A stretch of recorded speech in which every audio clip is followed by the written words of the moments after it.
사랑하는 형제 자매 여러분 안녕하십니까?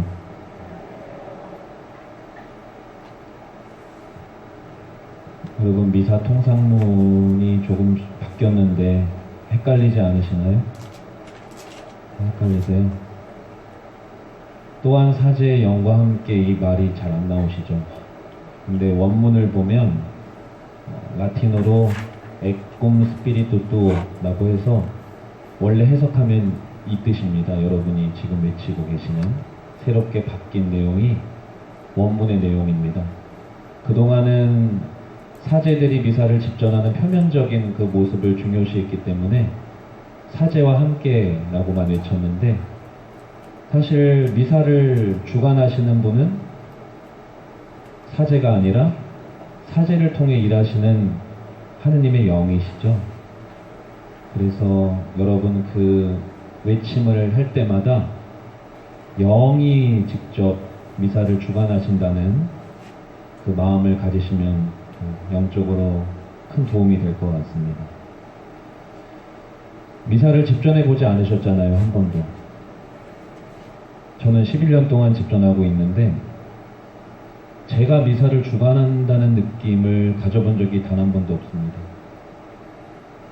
혼수 상태예요. 황홀경이라고 하죠.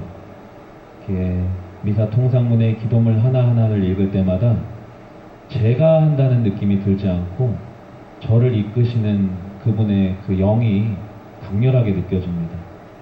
여러분들도 저라는 부족한 도구를 통해서 그 영의 현존을 조금이나마 느낄 수 있다면 미사를 집전하는 저와 견줄 만한 그런 은혜를 충만하게 받으실 것이라고 생각합니다.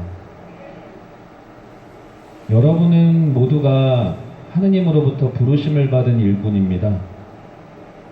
그렇게 생각하세요? 그러면 제가 어려운 질문 하나 해볼게요. 여러분 가운데 성당에서 봉사를 하고 계시는 분 손 한번 들어봐 주십시오. 성당에서 봉사를 하고 계신 분. 반도 안 되네요. 내리십시오. 다시 질문해 보겠습니다. 여러분은 하느님으로부터 부르심을 받은 일꾼이 맞습니까? 봉사를 안 하는데도요? 하고 계세요? 잘 들으십시오. 사실 봉사를 하고 계시지 않다고 해도 여러분은 모두가 일꾼입니다. 왜일까요? 각자에게 주어진 십자가를 지고 있기 때문입니다. 십자가를 지는 그 일을 해야만 하기 때문에 여러분은 모두가 일꾼인 것입니다. 오늘 복음을 통해 예수님께서는 다음과 같은 말씀을 하십니다. 일꾼은 적다.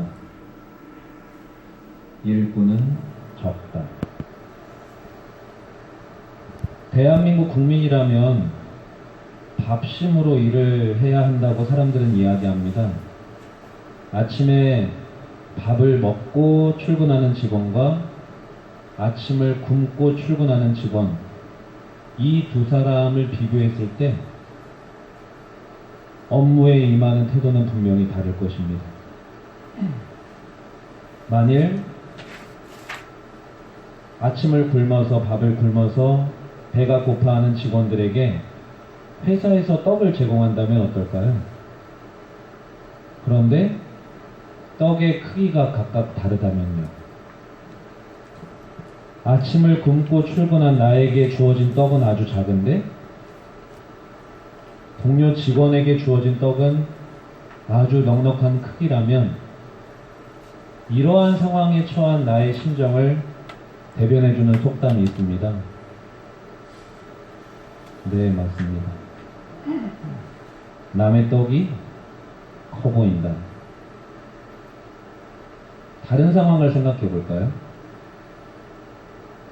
회사에서 창고를 정리하는 목적으로 모든 직원들에게 물건이 담겨진 박스를 하나씩 나눠주면서 그 박스를 먼 곳까지 나르라고 한다면 어떨까요? 그런데 박스의 크기가 각각 다르다면요? 나에게 주어진 박스는 아주 크고 무거운데 동료 직원에게 주어진 박스는 아주 작고 가볍다면 이러한 상황에 처한 나의 심정을 대변해주는 속담이 있습니다.